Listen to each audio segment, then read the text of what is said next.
Obispo de Virginia denuncia la fecundación in vitro como injusta y moralmente incorrecta. Y ciertamente que me parece que así es. Recuerdo que es un tema que yo abordé en mi primer libro.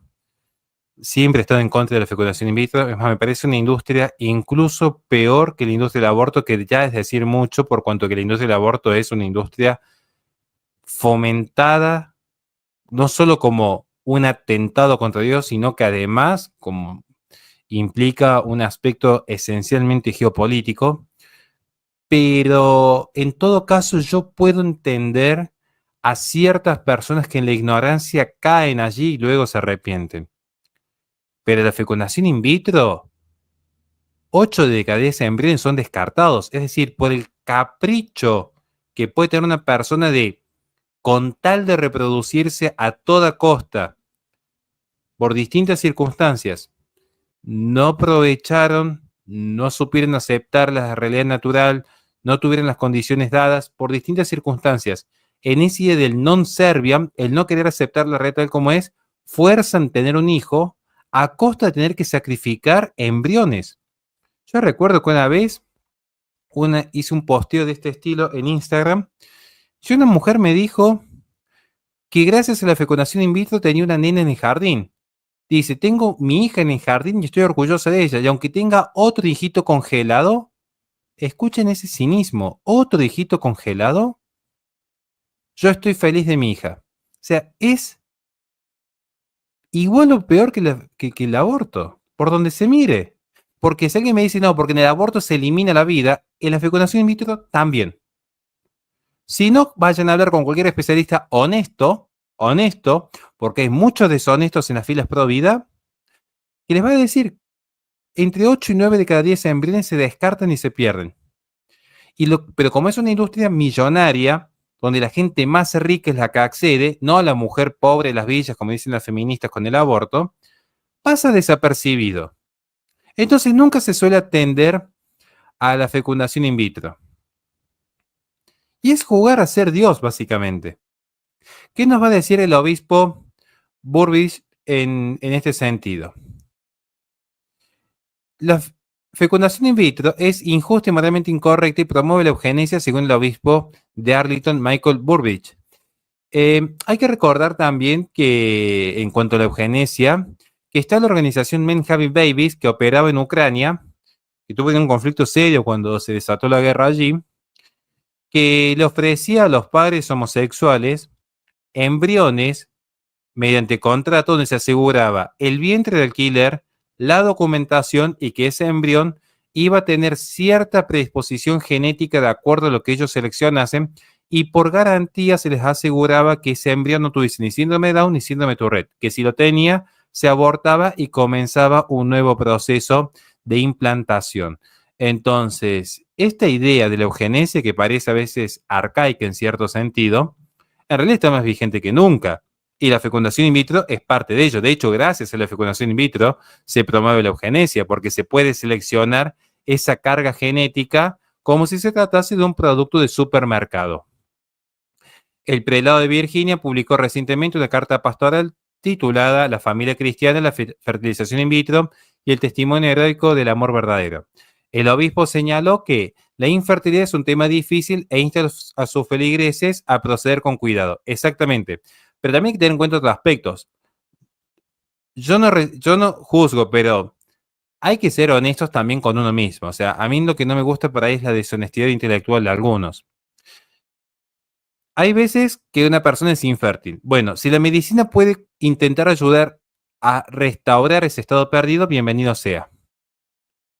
Pero muchas veces no se trata de infertilidad. Les puedo asegurar que la mayoría de las veces se trata de mujeres empoderadas que llegan a los 40 años solteras porque ningún hombre fue tan perfecto para ellas, porque han priorizado su carrera profesional, porque han priorizado su carrera política, porque han priorizado su carrera intelectual. Y resulta que el tiempo biológico no perdona. Los tiempos profesionales tienen un sentido y el tiempo biológico tiene otro sentido. Entonces después llegan a una edad en la cual ya no pueden tener familias numerosas, entonces apelan a métodos artificiales para paliar esa naturaleza propia del ser humano que se llama biología. creo que también hay que hacer una autocrítica allí, creo yo, o sea, porque es normal, vamos a ver que es más común de lo que uno cree este tipo de prácticas y a veces se silencia por miedo, quizás por corrección política, a veces por caridad, y eso yo lo entiendo, pero que es un hecho evidente que muchas veces se prioriza lo que no se tiene que priorizar. Se prioriza muchas veces la fama, el dinero y el poder y no se prioriza la vida. Entonces, es muy fácil siempre decir es que no conocía el correcto y no es tan así. En realidad hay muchas personas correctas. Lo que sucede es que casarse y formar familia te limita un montón de acciones y hay gente que le gusta pertenecer al mundo y no está dispuesto a renunciar a los viajes, los restaurantes, los hoteles, las selfies y el éxito con cierto ambiente.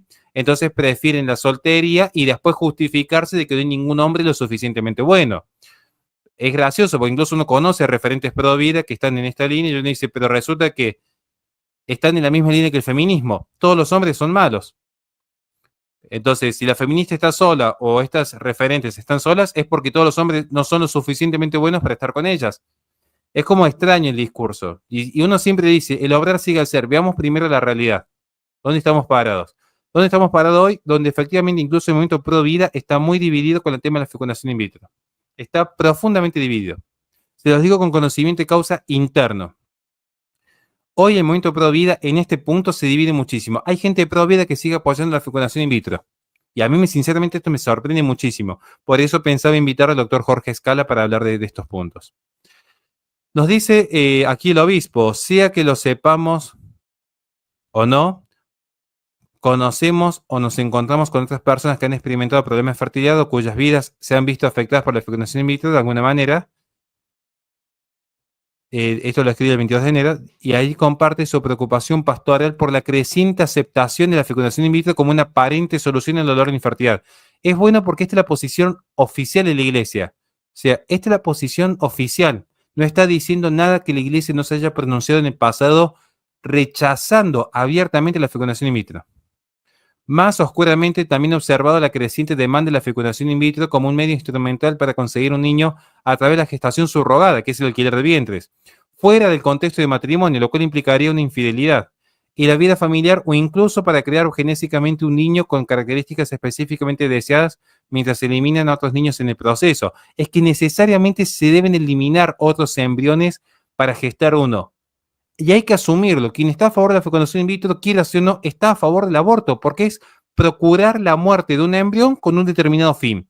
Ya sea la libertad de la mujer, como sería una feminista, o ya sea gestar otra vida. Es decir, para ganar una vida sacrificamos otra. Utilitarismo puro. Es la tesis de John Stuart Mill, de hecho. Señaló que la iglesia promueve todos los tratamientos de fertilidad que dan vida y restauran como un medio para abordar la infertilidad. Claro, dentro del orden natural, claramente. En esto uno estaría a favor como conservador. Para quienes no pueden concebir, pueden hacer que su matrimonio sea vivificante a través de la maternidad y paternidad espirituales en sus comunidades y vidas diarias. Y también a través de la adopción.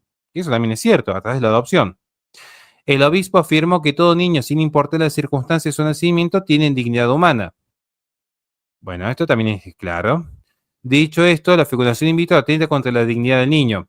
Es que ese es el punto. O sea, yo realmente entiendo a la persona que llega a cierta edad y se encuentra sola, y yo no la juzgo, pero pasa que no porque una persona nazca, por ejemplo, en la pobreza y uno entienda las necesidades, uno va a justificar el robo.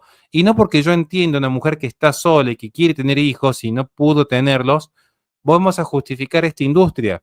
Yo creo mucho en la compasión, creo mucho en la misericordia, pero pasa que no podemos mezclar todos los puntos sin hacer distinciones. Lo que es la misericordia de la persona que sufre, pero no por eso avalar una acción que está objetivamente mal, que causa un estrago terrible. Que causa un estrago terrible. Ustedes piensen, se juntan dos mujeres que quieren ser mamá, pero como no quieren alterar sus cuerpos, le piden el óvulo a una amiga y lo implantan con el semen de un pariente en el vientre de una vecina, pero que cuando es dado a luz se le da a estas dos novias. ¿Quién sería la mamá allí? El óvulo de una, el vientre de otra, la adopción de una tercera.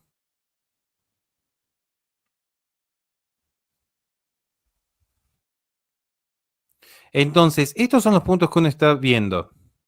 Y el problema es que tenemos una sociedad que fomenta la atomización. Hay una sociedad que le está diciendo a las mujeres, vos sos perfecta y mereces a alguien tan perfecto como vos y nadie está a tu altura. Dedícate a ganar dinero, tené tu autito rojo, tené tu departamento en Palermo, tené éxito en el mundo, pero al final del camino el mundo no te va a acompañar a la tumba, tus hijos sí. Entonces, yo creo que se ha pervertido mucho el mensaje últimamente. No estoy diciendo que las familias sean perfectas. Y yo nunca diría que una persona que vive una soltería sana esté mal. Al contrario, les puedo asegurar que muchas veces una persona con una soltería sana llega más rápido al cielo que tantos que están casados y caen en muchas tentaciones. Pero sí estoy diciendo que tenemos que cuidar como sociedad qué permitimos y qué toleramos en pos de un determinado fin.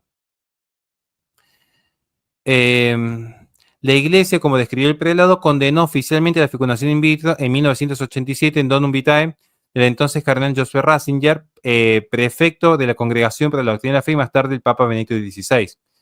El obispo abordó la injusticia del número de bebés destruidos mediante la fecundación in vitro y afirmó que seguiría siendo injusto y moralmente incorrecto, incluso si no se destruyesen o se descartasen embriones. Este es el punto clave, y qué buen obispo, porque aún, si no muriese ningún embrión en el proceso, sigue siendo moralmente incorrecto porque no se ordena a la naturaleza. No se ordena, valga la redundancia, el orden natural. La verdad que ha sido maravillosa la exposición de este sacerdote, sinceramente. La verdad que ha sido maravilloso. Bien.